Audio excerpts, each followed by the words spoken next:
It's Wednesday, the 6th of January. Parliament is debating giving the Prime Minister power to extend lockdown until perhaps the end of March.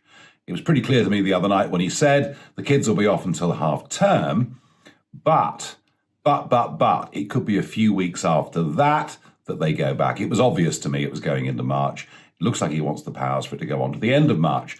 That of itself would be depressing enough if it wasn't for Chris Whitty, that ever cheerful figure that we see at those press conferences telling us we might have to lock down next winter because of flu. But they're in charge. However, there's a way out of this, isn't there? And the way out is vaccinations. But ask yourself, are the people currently running this country on top of their game? Well, have a think about schools. So all the schools are closed. Oh, no, they're not, because a whole load of schools had to open today because there are some students, aged 17 and 18, that aren't doing A-levels. They're doing BTEC. So the schools have had to open today for the BTEC pupils to go in, and they've got exams later on this week. And then, of course, the Prime Minister said that nursery schools and early years learning centres, they would all stay open. And yet, despite the fact we're going to vaccinate nurses, we're going to vaccinate people working in care homes as a priority, as indeed we should, no provision to vaccinate those working in nurseries or early years learning. You get the feeling, I get the feeling, they're making it up as they go along. They don't really know what they're doing, which brings me to the big question. Do you think these people are the right people to roll out the vaccine programme? Now, there is hope, of course. The Oxford AstraZeneca vaccine, it's cheap.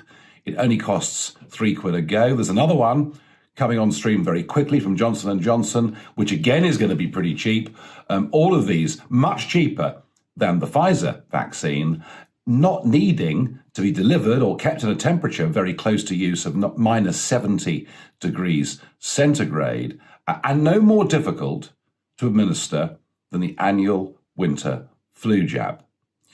Now, the government tell us, Boris Johnson tells us, with good luck and a following wind, by the middle of February, we may have vaccinated up to 10 million people. And it's estimated there are up to 13 million people in those primary categories that we feel need to get the vaccine first. Michael Gove, being interviewed yesterday, said that he hoped we might get up to 2 million vaccinations a week by the end of January, but he wouldn't, absolutely wouldn't, say he guaranteed we would reach that target.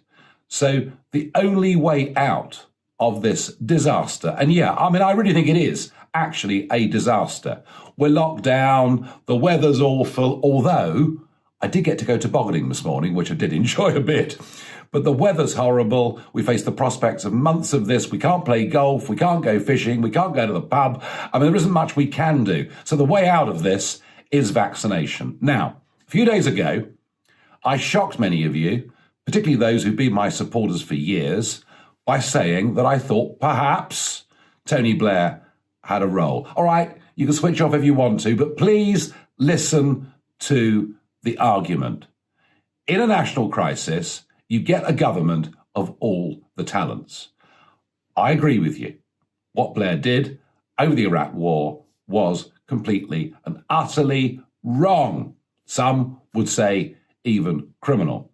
What Blair did, opening up the borders uncontrollably, that has led to a 6 million increase in the population of this country since 2001, was wrong and has damaged the quality of life of very many people. His fanaticism with the European Union was crazy. Although I am pleased with one thing. He is the only person that he's ever, he shouted at me in public in the European Parliament. Your only real achievement is that Britain is now isolated, alienated. We are completely alone within the European Union. You are isolated. Which is why it's been said before. Hang on a second. Everybody else gets an extra minute, Mr. President. I'm asking for 10 seconds. Thank you. Which is why, Prime Minister, I urge you. It's often been said that you wanted to be the permanent President of Europe. Please stay on for a further 6 months, 6 more months of the British presidency, and they'll kick us out. Thank you. In my experience in politics, there are 3 groups of people. There's, first of all, the reactionaries. And let me just tell you, sir, and your colleagues, you sit with our country's flag, you do not represent our country's interests. I was very pleased with that. But whatever you think of Blair's misdeeds, when he says he's going to do something, he actually goes and does it. And the reason that I picked up on Blair was I saw him last week talking about the vaccine, talking about the rollout with more knowledge than anybody in government. It was he that started the argument saying, rather than vaccinating people twice, 3 weeks apart, wouldn't it make more sense to vaccinate double the number of people and perhaps taking some of the bureaucracy out, maybe even more than double the number of people, so that they've got a high level of immunity, even if it's not the highest that could be achieved? And that argument that we should give 1 dose to as many people as we possibly can in short order, that argument that Blair put forward last week has worked because the government have changed tack.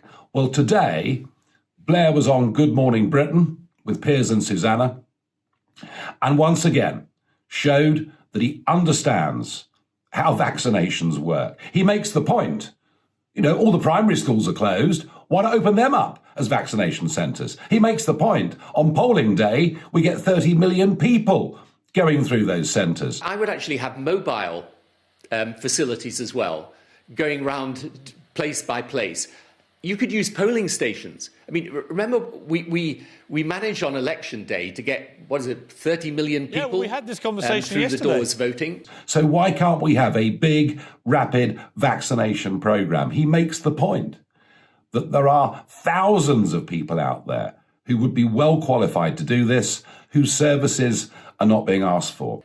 You've got occupational health workers, several thousand of those. They're perfectly qualified to give what is essentially a flu jab. Oh, and by the way, those retired doctors and nurses who are applying to help, having to fill in 21 different forms, including ones on terrorism, whether they've had anti-terrorism lessons, and of course, as ever, gender awareness, which we must all be so aware of these days. So there is a massive bureaucracy that is holding the whole thing up.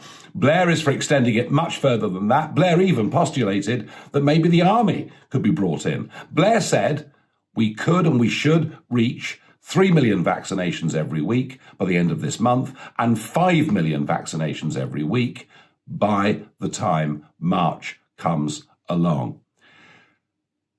This Conservative Party are very bad at using any outside talent. When Trump was elected just over 4 years ago, I was the first foreign politician to have a meeting with him. You would have thought, wouldn't you, given that I had a personal relationship with him, with Bannon, with many of the team, you would have thought I might have played some useful role for the government with the Trump administration, because they, at the time, had an ambassador who, frankly, couldn't get through the front door. But no, they didn't want anything to do with me because it was all about the Tory party.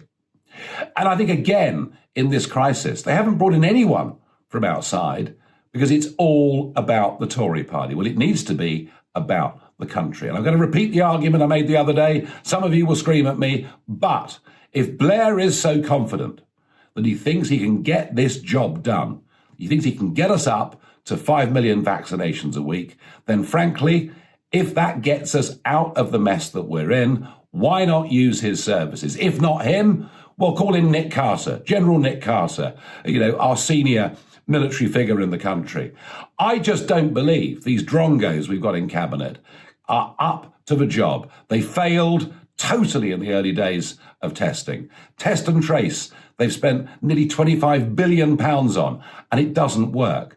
They overpromise and underdeliver constantly. It's time we got some people actually running this that not only were professional, but had a track record of getting things done. Unless we have max vaccinations, unless we have them very, very quickly, it won't just be a long, dark winter. It'll go on into the spring and the summer. So I repeat the call. We want a government of all the talents. Just quickly on other things, you may have seen overnight that there were the arrests of 53 people in Hong Kong, 53 people who stand up for democracy. And the Chinese Communist Party now have got an iron grip on that territory. And this in the very week when the European Union decided, oh, let's go forward and have an investment deal with China.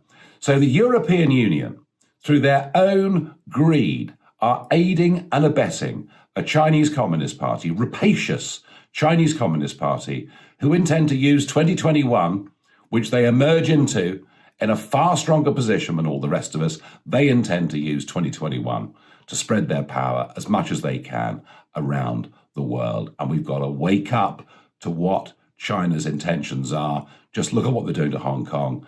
That should tell you enough. Thank you.